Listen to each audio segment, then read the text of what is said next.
Nouvelle-Aquitaine devient la 4e région à enclencher le plan blanc pour faire de la place aux patients Covid. L'Occitanie, elle, a organisé ses premiers transferts de patients. Le service de réanimation du CHU de Toulouse-Purpan est en première ligne, Estelle Henry.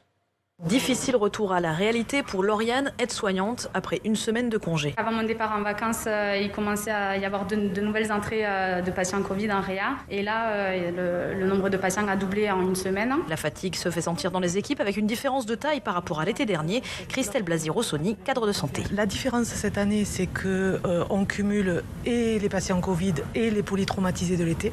Donc on est amené à demander aux infirmiers et aux infirmiers anesthésistes des salles de réveil et des blocs opératoires de venir travailler. Un service qui se remplit de patients plus jeunes et dont 100% ne sont pas vaccinés, comme Diego, 54 ans. Il avait prévu de le faire à la rentrée. Non, j'étais pas vacciné. J'étais en cours de réflexion pour le faire parce que pour moi, il y avait beaucoup de gens qui avaient besoin de se faire vacciner d'abord avant. Une 4e vague évitable, selon le docteur Véronique Ramonda, médecin réanimateur. Si on a un appel à passer, c'est vraiment de se faire vacciner. On aurait probablement pu éviter cette 4e vague si on avait une couverture vaccinale élevée. Sur les 22 lits que compte la réanimation de cet hôpital, 12 sont occupés par des patients Covid.